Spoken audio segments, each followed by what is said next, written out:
Good afternoon. It is Thursday. The what day is it? The 16th, I think. And I'm just trying to get ahead of the flow. Also, in recognition of the fact that next week will be a week where some of you will be in Cancun or skiing down slopes. I never understood why people would want to ski down slopes, but I can certainly understand why might want to be in Cancun this time of year.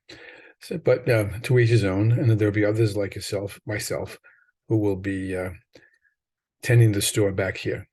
So I just thought I'd get ahead of it, some things to get us off the ground and to keep you on target. A couple of housekeeping things. First piece is that I think I've been a little slow on responding to your journal premises and some of your discussions. My bad. I'll start to catch up as time catches on. So you need to take a look now at responses I offered to the journal, which was missing a couple of people, several people actually, hoping that that's not the case across the board. But I will be catching up on all of the journal responses early next week, if not sooner. So you should start checking for that. And I usually respond to the discussion questions with a sentence or two. And even if I don't, you can count on the fact that I have read them.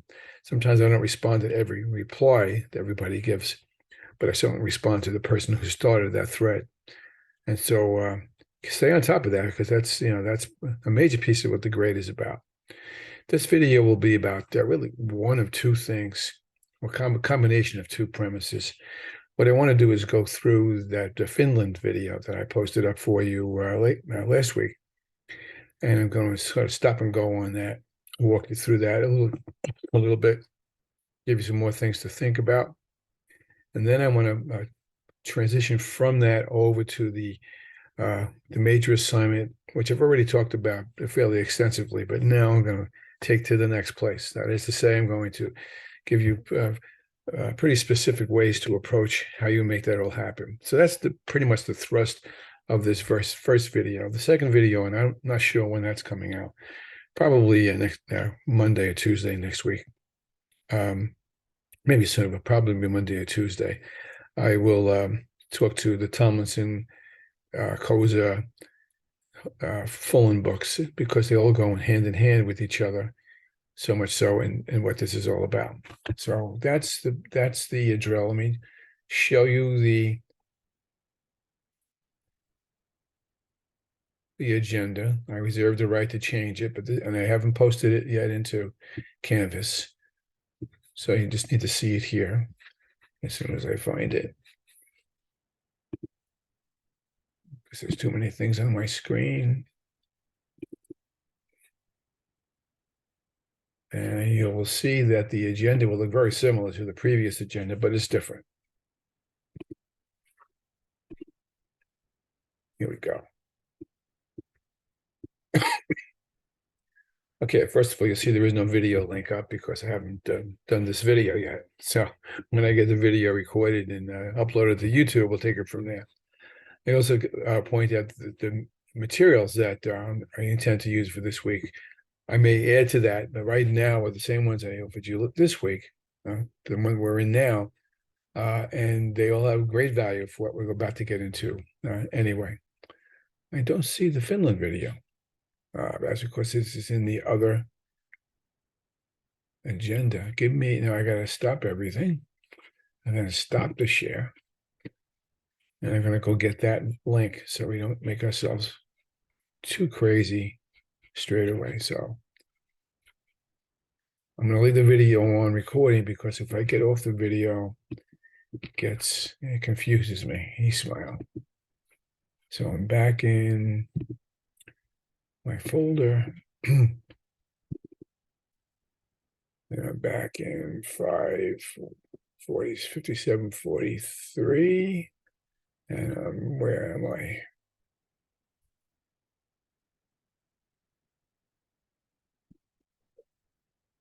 And I have the Finland video coming up. Good afternoon. So we'll go to that. What I'm going to do is stop and go. Just stop and go. Try not to talk too much, because I already talked too much into this video. again, this is one of my doctoral students who now is a doctor, uh, who has recently retired actually, and who with another student in the same class decided that they wanted to study the educational system in Finland. They were actually thinking of going both to Finland and to Ontario, but we couldn't make that work. And we even played with the idea of going to Singapore, since those are the three areas that are typically offered up as exemplary school systems on a national basis. But it was coming out of their pocket, and also we had a calendar things to look at. So they went up going to Florida, to Finland. I'm thinking about my Disney trip coming up to Finland to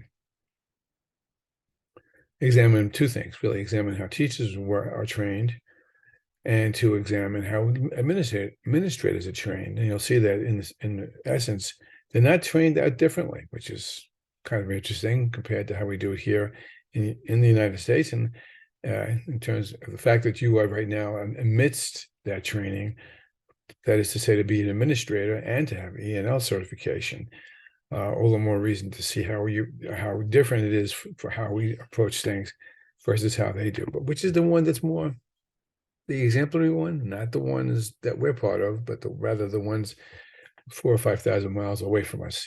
He smiled smugly. So with that, I'm going to, again, stop and go. I'm not going to, I mean, I didn't even finish this video, but I just want to get your whistle wetted for what we're going to do after that. And I may speed through it here and there. Just bear with me. This is Dr. B, and this is a special session that we was happy to be able to organize with two valedictorians that I worked with when I was mentoring them in their doctoral programs. Back a ways, they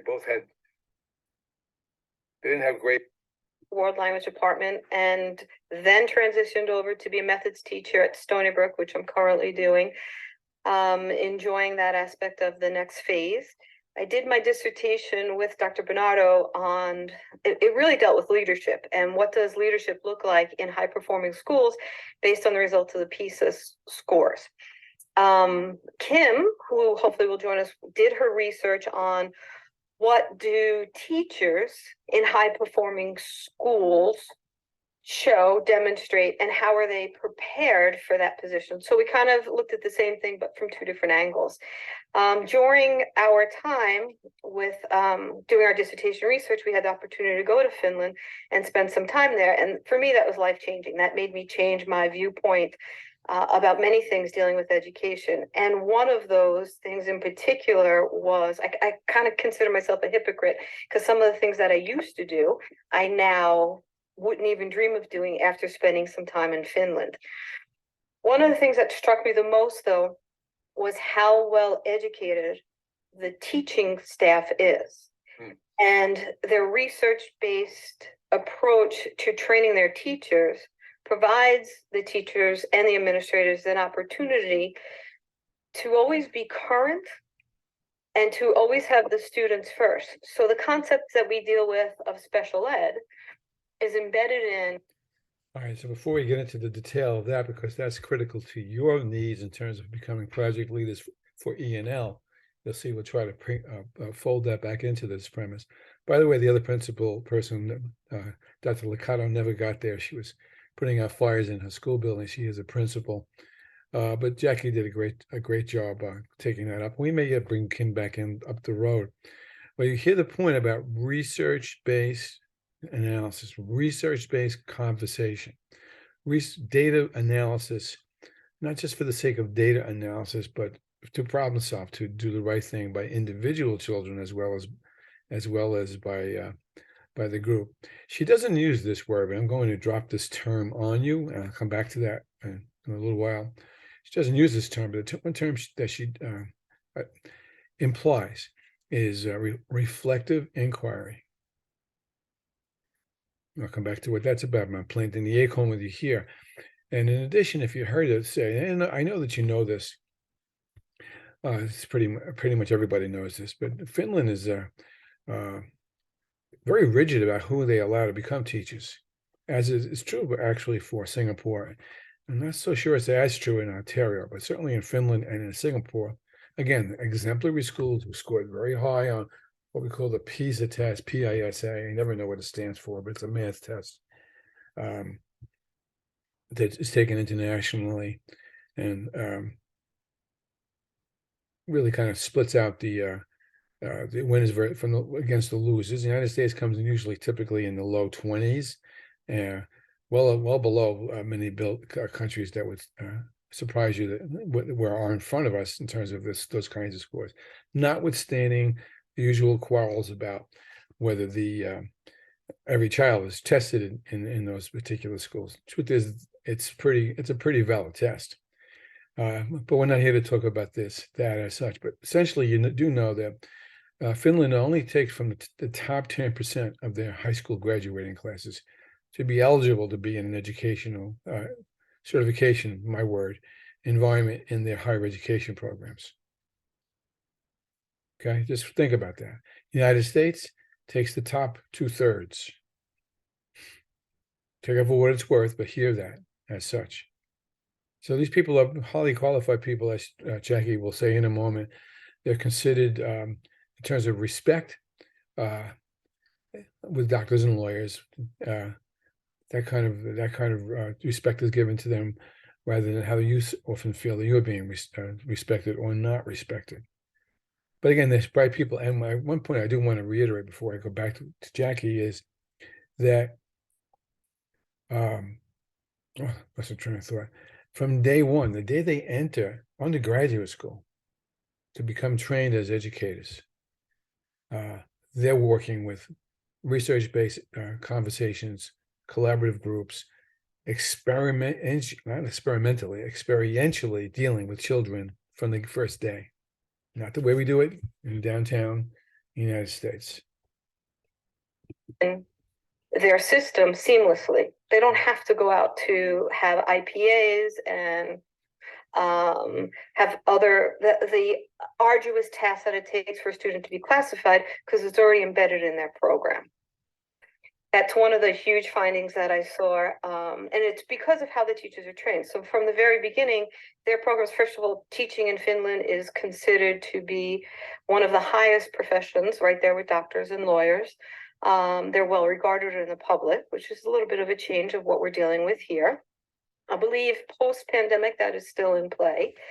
Their program starts from the very beginning. There are teachers from day one when they enter their college program, and they go through a master's program that is heavy on research and heavy on experience. So they're working with and in schools and with students almost from the get-go. That's great. I'm smiling. Yeah. Let's just drop it 1 second for a moment. I'm not sure if all of my students are familiar with the PISA word. So if you could just explain what that. Cool.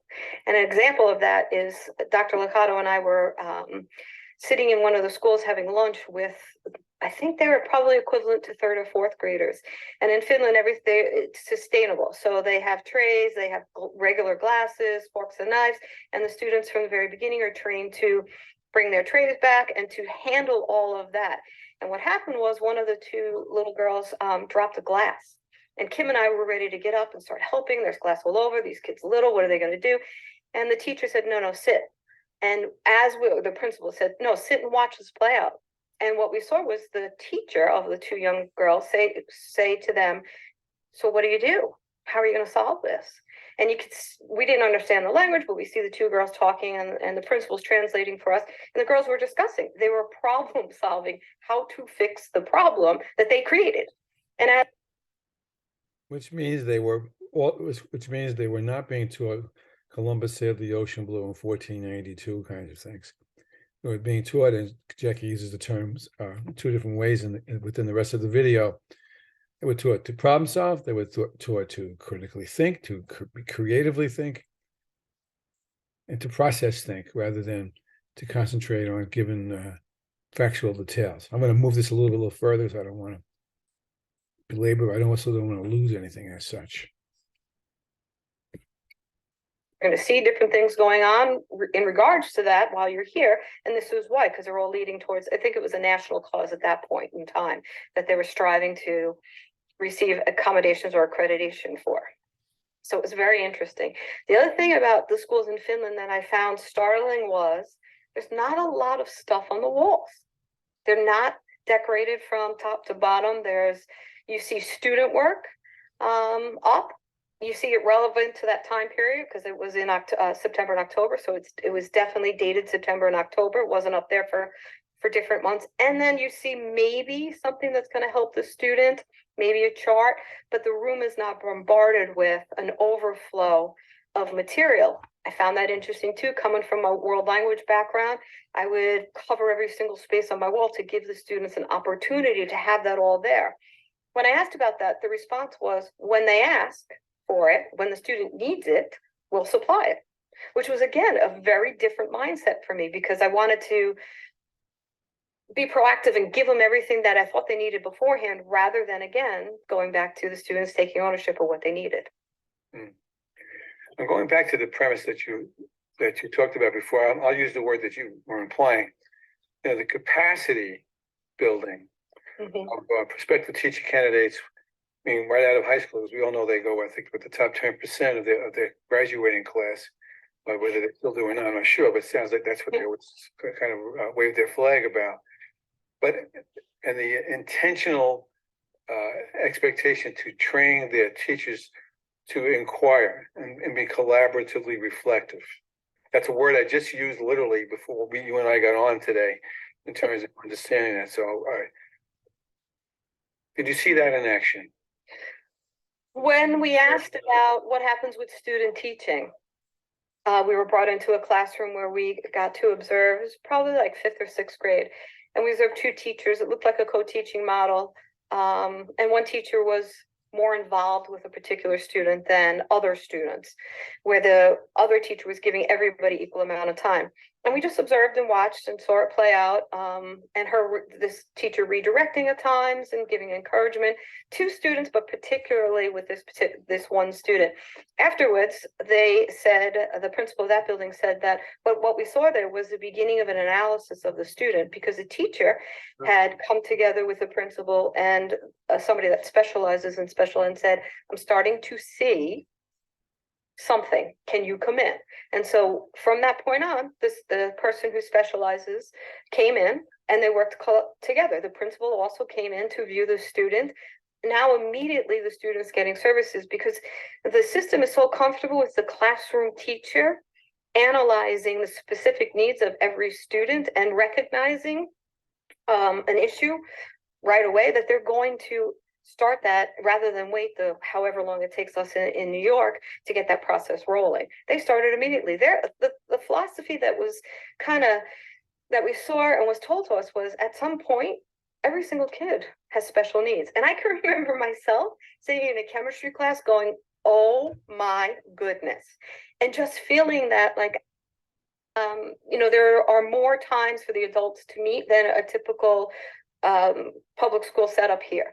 So there is that collaborative effort where all of these things are discussed and everybody has input to it.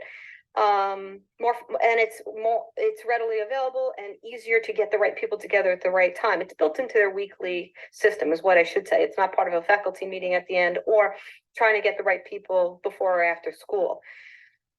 So the structure of the instructional day was not, let's go secondary for a minute. We both talk secondary, 5 periods. No. The teaching load was less. I would say 3, maybe 4, but with time in between. And their teacher centers were set up in ways that were very conducive to those structured and then semi-structured. What I mean by that is we're having a cup of coffee and we're starting to talk about X, Y, and Z. It was very engaging. It was very complimentary to having that one-on-one communication with another colleague, or sit down and have that communication with everyone who's teaching a grade level or course level. The other interesting thing is, when you're an administrator, you're not an administrator for life. You cycle in and you cycle back. Help us understand that. So you can aspire to become the building principal or the lead administrator in a building and do it for a short period of time and then come back into the teaching world. Also, there was models where you were teaching a class and still the leader of the building, which I think is a great thing, because with all the changes that have happened recently over the past 10 years, just dealing with technology and student systems, having then administrator or leader of the building in tune with, in touch with what the reality is for the teachers in using those new platforms and learning how to use even Google Classroom or a new gradebook system. They're working hand in hand together. It's not top down. It's okay. So we all have to do this. All right. Let's unpack this together. Very different mentality.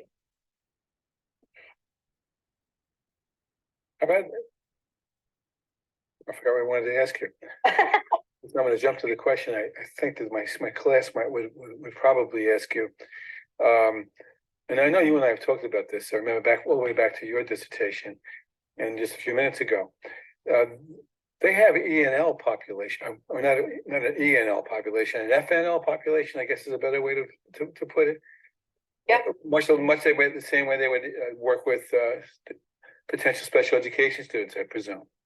So that is always something that's brought up when I say that I've done research in Finland, and people counteract that with, well, Finland, everyone's the same. And while that might be easy to look at when you initially take a look at Finland, the reality is they're very much dealing with migration, poverty, various languages. Syrian refugees have been coming to Finland now for the past decade or so.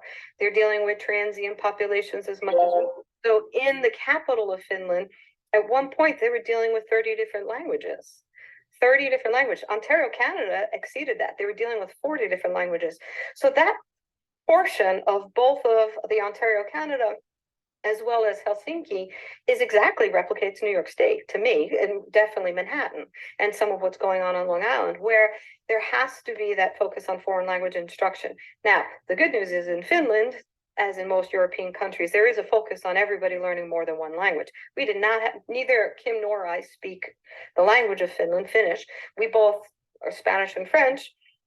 Everybody we spoke to spoke English. Everybody knew English because that's very much embedded into their program from day one. We sat in a kindergarten class and spoke English to. What do you think? Passing an exam is easier to do than, you're already laughing because you know what I'm going to say. Passing an exam is easier to do than all coming from the same mindset. Yes. So if you have a shared mindset, right? If you have a shared mindset and shared experiences, then we all are starting at a point where I can give respect to every single person who walks into my room and say, you know, Jackie, so-and-so is displaying processing problems. Let's do something about them. And it happens like that. Mm. Listen, I'm the first one to say that New York State teachers and teachers across all of the United States do a tremendous job with what they have. I also believe that public education in the States does a tremendous job with what we have. But my question late in my career, looking back on, is this the best that we can provide with everything that we have, everything that we can offer? Is this the best of what we can provide for students moving into this portion of the 21st century? Well, you both know the answer to that. Mm-hmm. Which brings me back to, I'm still concerned with the English, the language issue. Mm-hmm. So they're dealing is a bad verb, but they're working with children who are coming from different, like Syria, as you said. They're working from children's needs in the same classroom. They're not pulling them for program X and program Y and program Z. They're all working together, and the teachers and the administrators have evolved a common game plan to work with those children because of the culture of the school and of the country, for that matter, to collaborate in a different way than we kind of think we need to collaborate here in the States. Correct. They're all on the same page. Mm-hmm. I got that. That's. How do you can't answer this in the next minutes we have remaining, but how are we able to do that? Or will we be able to do that? Well, let's go back to the pandemic thing you talked about before class started. So you thought that the pandemic, you were aware of things that the pandemic may have how it may have affected Finland education, or whether it is we're able to just purge through it? I'm asking. Well, initially, I think it was a free-for-all, just like we had to deal with here. And then they brought the students back much quicker than we did. And they also had the capability to go virtual at the higher levels quicker. That was something that was embedded already that we saw a lot of, where we were just starting, New York State was just starting to go one-to-one devices. Yeah, that's called futures-based planning. I haven't really got into it in class like I intend to, but every school system should have had the capacity to rise to the challenge where schools were going to be disrupted or closed, and they weren't. They pretended that there never would be any kind of issue like we all have been dealing with since then.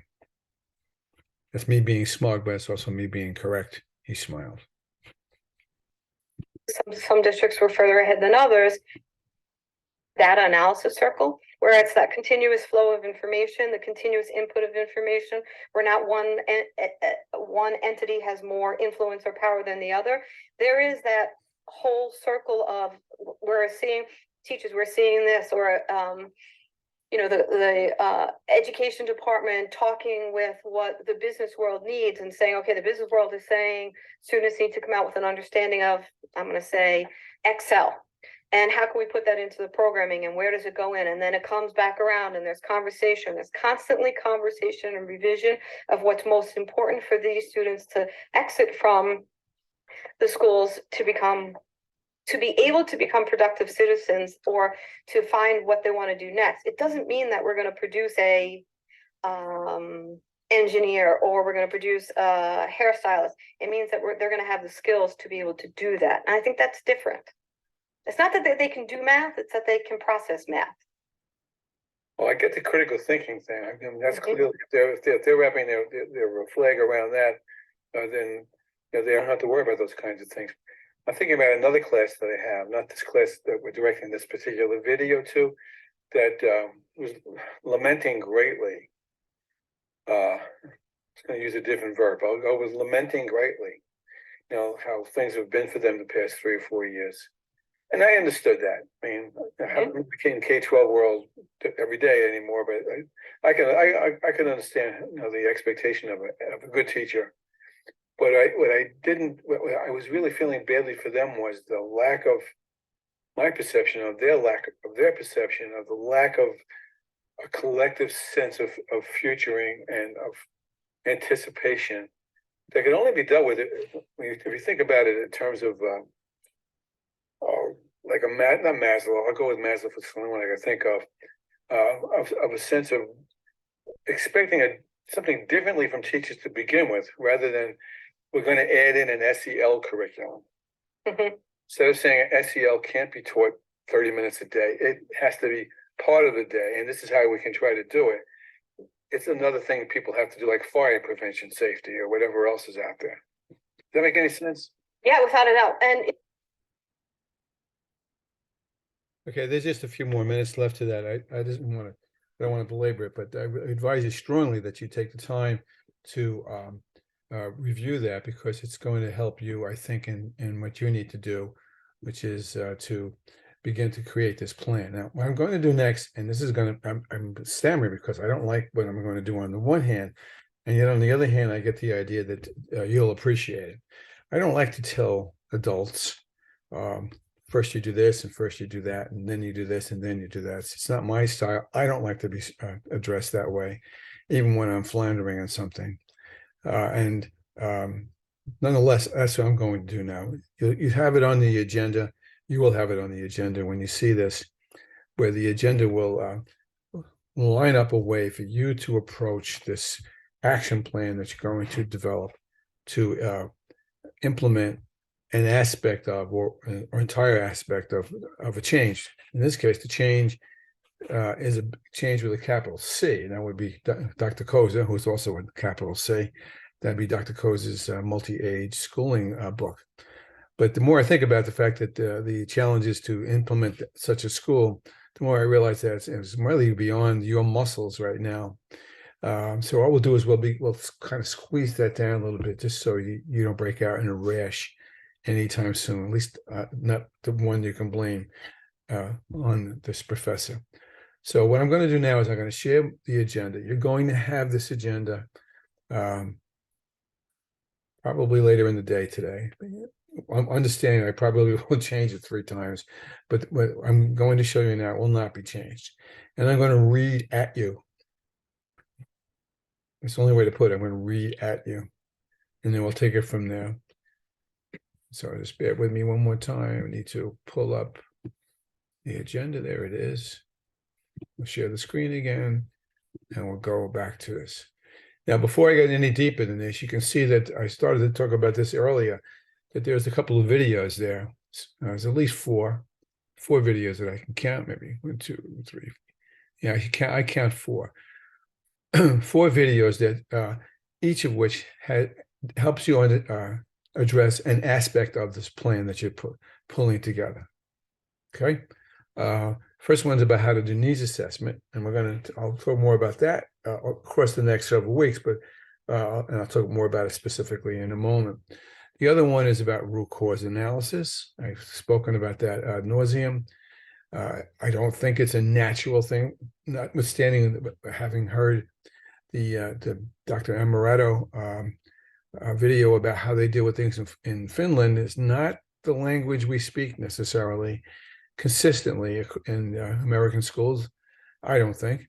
And so for you to become familiar with this practice, this skill, and to use it, even if you begin to use it in your own classroom or with your own family, although I warn you, somebody will throw a baked potato at you if you started doing it in the middle of a dinner, because it is a little bit trying. Not the baked potato, but the 5 why process.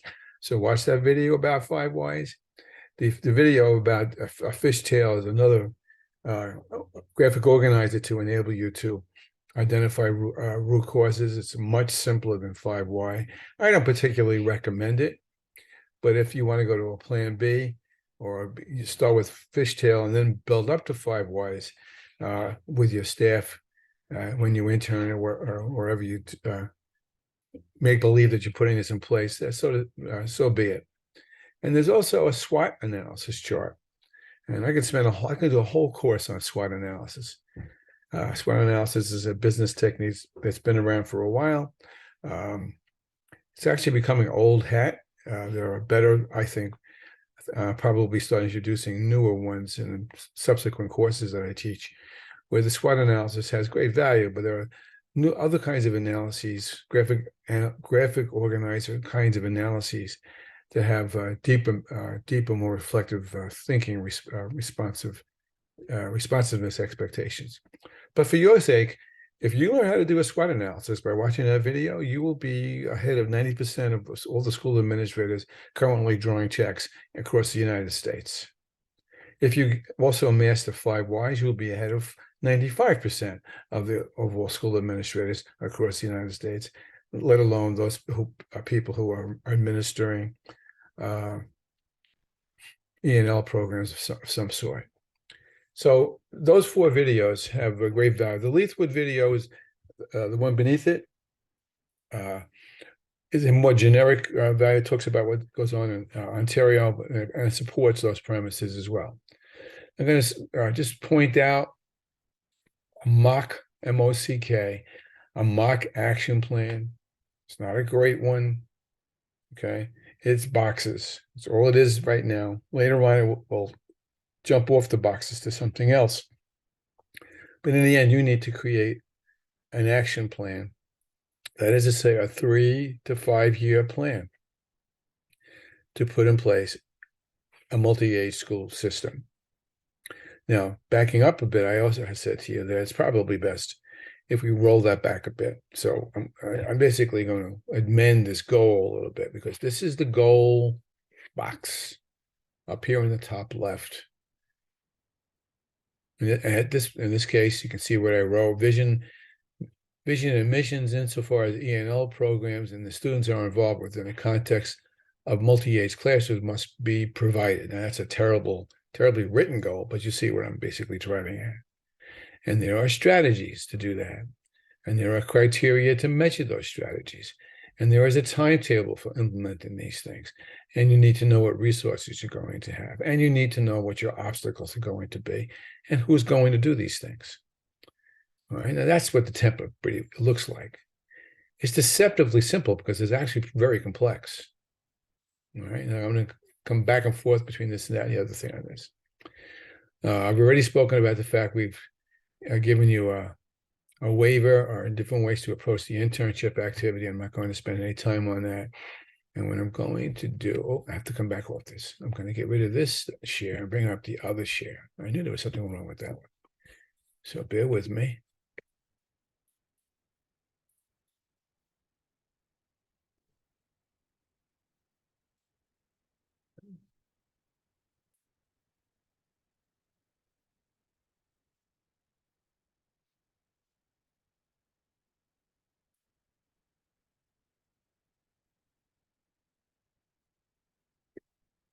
And here we go. Now, I'm going to read at you. I apologize for that. Part one, there's really three pieces to this. Part one is to select one topic. Don't select 100, because there's a lot of things to consider in putting a multi-age classroom in place. Look at the book that Dr. Koza had to put right to get you to think about all the things that associate with that. Select one topic, one aspect of implementing a multi-age classroom. Staffing, curriculum, probably the one that's most interesting. E&L needs. Okay, that'd probably be the best way to go at it, but I'm not hammering that at you. I think you know how to go with that on your own. And while you currently are not in a position to mandate that this topic be addressed by your district or your school system, if it's possible, select a topic that you think might be something that your district or your school system might be interested in having your help to do this. But select one topic. Now, how you select a topic is another conversation. I'll come back to that in a minute. The second part of this overall assignment is you need to do a needs assessment. You can't get around this. You have to do a needs assessment. All right. So again, you design a needs assessment that's on the selected issue. That will be submitted to the staff in order to collect information, to get their views and input, there's a better word, about the issue you're looking at. And the needs assessment has to be thorough. It's got to be specific and clearly understood by those getting the information and by those who are giving you the information. And also on top of that, you not only you, but people, let's say some people on a committee with you and your committee mates will need to have the skills to analyze that data. You don't know what the data are telling you, then what's good is the data. And what we often do in education, unfortunately, we skip over this part, and that is a major mistake. Major mistake. Okay, and the last part is you're going to design a strategic plan. Now, by definition, a strategic plan is anywhere from 3 to 10 years out. There's a lot of research that shows that most people can't think out 10 years, believe it or not. That's true for me. But the opposite of a strategic plan is what we call an operational plan. That would be a short-term, right in front of your face thing. And that's typically less than a year. It's going to take at least 3 years to do this. So keep in mind that you're looking at a 3 to 5 year plan. Keep that in the back of your mind.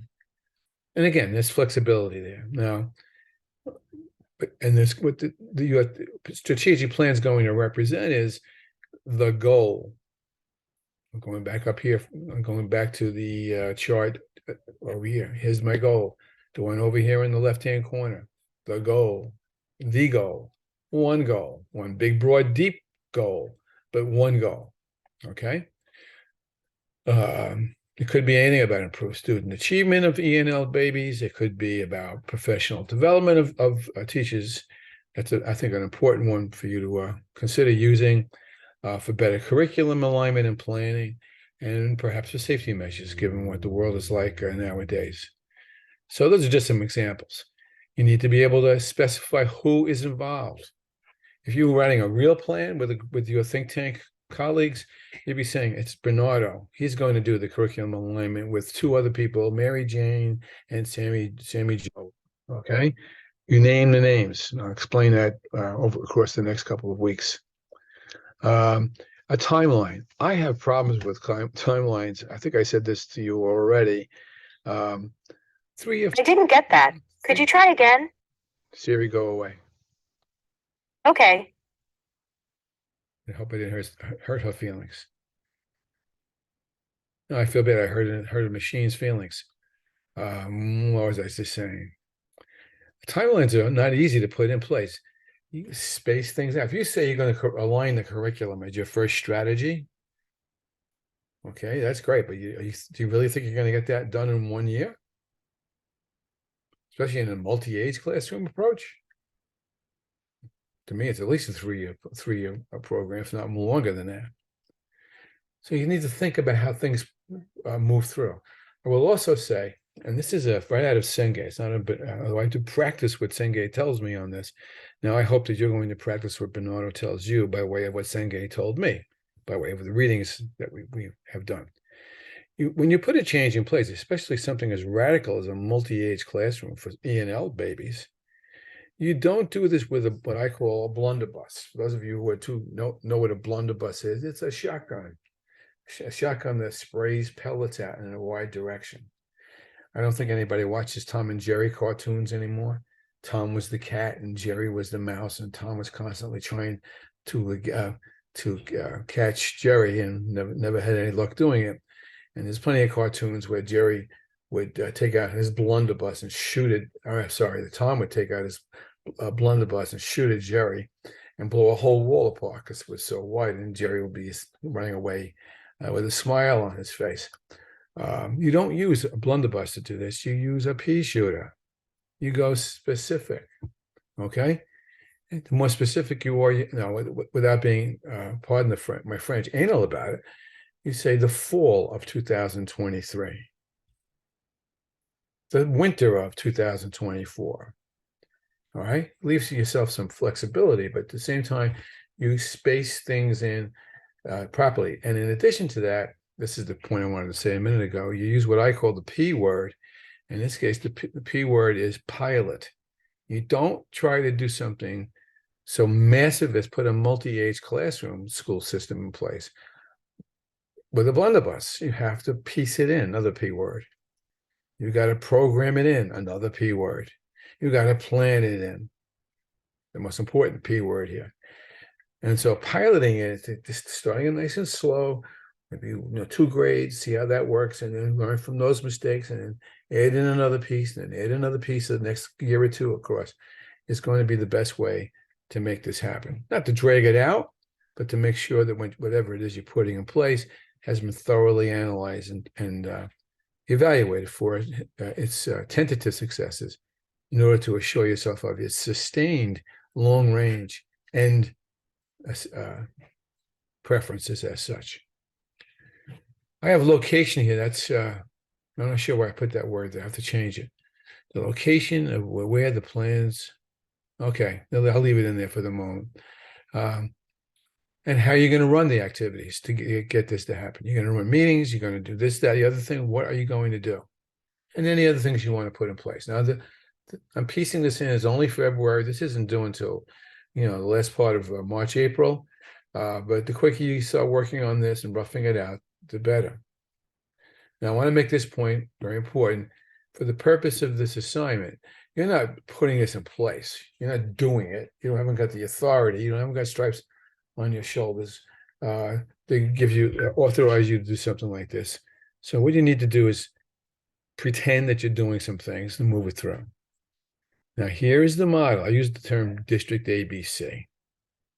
So you begin with an issue or a theme or something that you want to put in place for your multi-age classroom.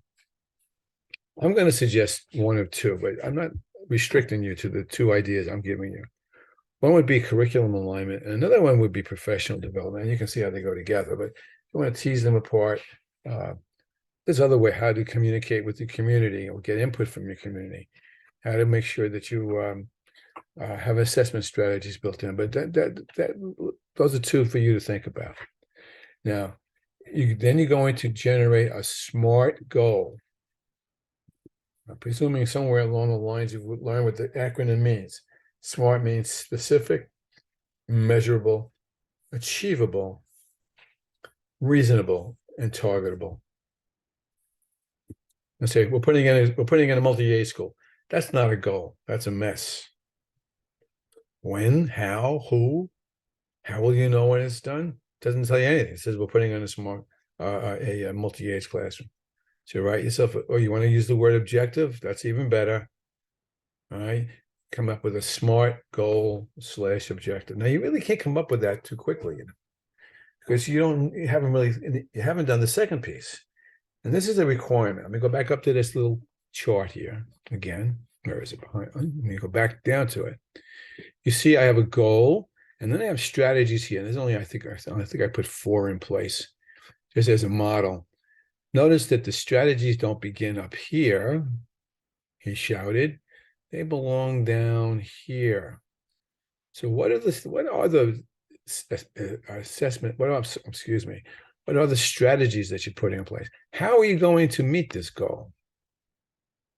That's the question. Now it's not here. It's in the wrong place. I'm going to actually cut it out. I'm going to put it here instead, which means I'll lose them. I didn't do that. I thought I cut it. Do it again.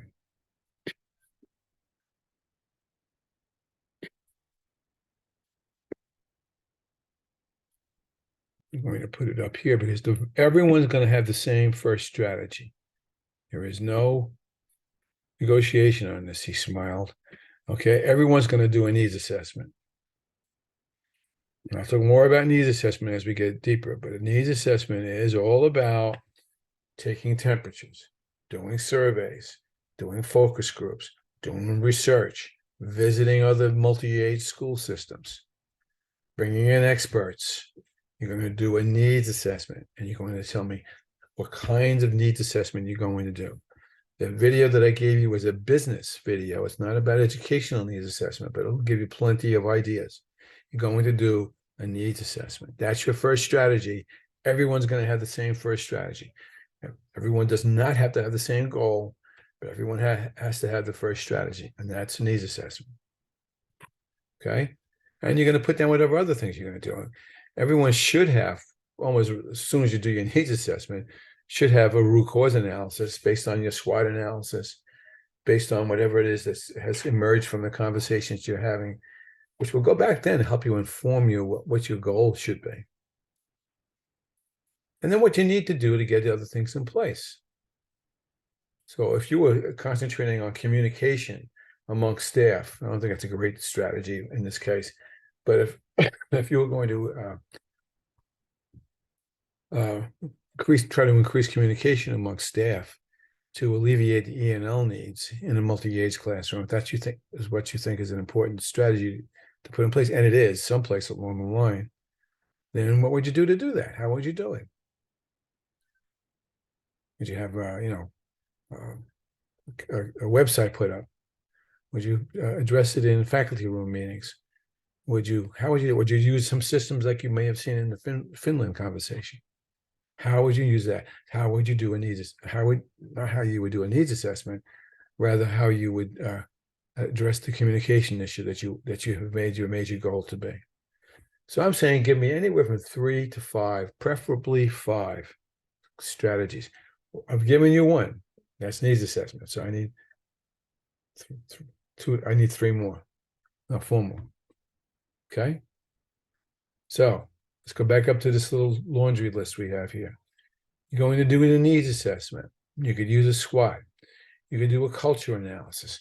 You could analyze the structure of the school. And when you're looking for is, what is the culture about? How should the school be organized? Like Finland? I'm not advocating for that necessarily, but is that what to do? Are you going to use a root cause analyses, 5 whys, fishtails? How are you going to go about doing this? Again, are you going to SWOT again? Sometimes you can do that twice. And then themes and strategies are going to begin to emerge. And as I said a moment ago, you're going to give me 4, 5 really. 1 is the needs assessment, and 4 other ideas you have. Then we go to number 9, carefully identify multiple ways per strategy that will enable you to, here's the key word here, formatively and summatively evaluate the success of the individual strategy. I'm a little surprised by this sometimes among prospective administrative candidates, that they don't feel the need to be accountable. I mean, if they're working with a staff or community stakeholders to put something in place, that you don't build in formative strategies and summative strategies to assure yourself that you're doing the right thing. Okay? Think about the COVID crisis, which had no strategies in the beginning, zero. We tried some pretty silly things in the beginning. Some people would argue that you shouldn't have done masks. I'm not sure if I agree with that, but I can understand why some people would object to it. Some people argue they should be using, what was it? I forget what they were supposed to be drinking, bleach. I think somebody said once. I can't even imagine that, but that was a strategy. Because now, if that were the strategy, people began to drink Clorox, and then people began to suffer and die from having drunk Clorox. Someone would say, well, we can't keep doing this. We can see people are dying. We better stop this and change the strategy. How do we know that this is the bad strategy? People are dying, he shouted. And that's what I mean by formative and summative. During the process, how would you evaluate it? At the end of the process, at the end of the strategy's implementation, how would you put it in place? By the way, it's okay, you notice on number 9, it's okay to use the same criteria for different strategies. That's perfectly okay. I wouldn't just use one strategy, rather one criterion to measure all of what my strategies are. That's a little silly, but you could use some of the same ones in different places. That makes every bit of sense. And then we go over to identifying who's going to do it.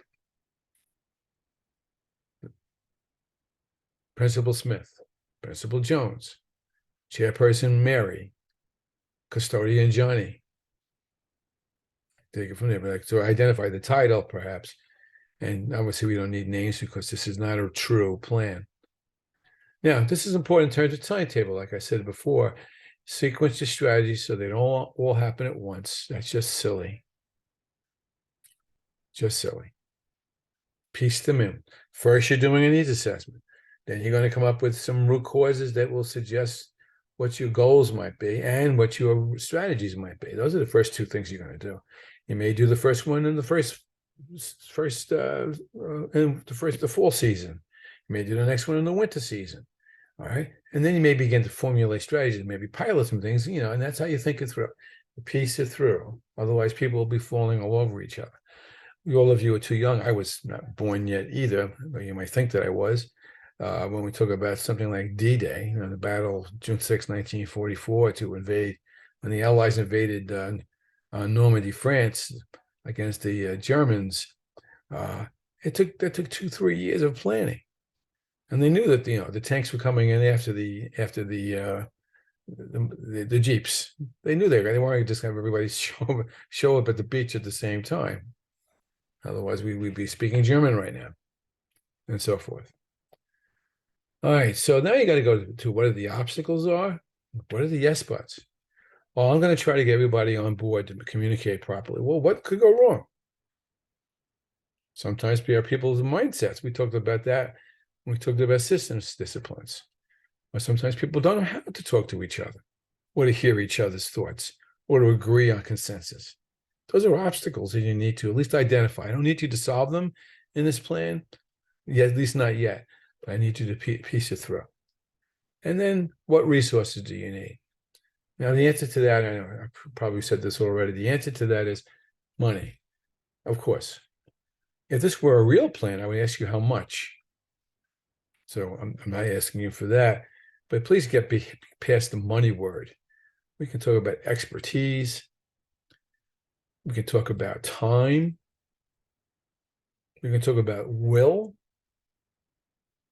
Those are resources, okay? Community spirit, those are resources. So what resources do you have to take that into consideration? So understand here that I have given you a 13-step way to put this together. I'm not assigning this for, I'm not giving you, I will soon tell you to start drafting this and submitting it to me, but not yet. But you need to cyber promise me that you should stop playing with this. If you wait too long, you will regret it. Okay, you won't be able to process this. This is much more than it looks like. It looks simple, but it is not. Okay. And when you're done with this, once you learn this and know how to make it work right, you will have a skill that 98% of the administrators currently running schools in the United States don't really have. Probably exaggerating that a little bit, but I'm more nearly correct than I am not. So with that, I'm going to stop here. I'll come back to the content video up the road. I tried to merge the Finland ideas sort of to whet your appetite in terms of how to go ahead to do this plan. I was very specific about the plan.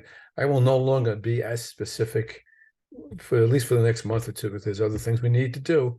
But I wanted to get these acorns in the ground so that big oak trees could grow between your ears. Enough said. Have a great weekend. If you're going away, be careful and bring your computer with you. Don't bring your computer with you. Bring your computer with you.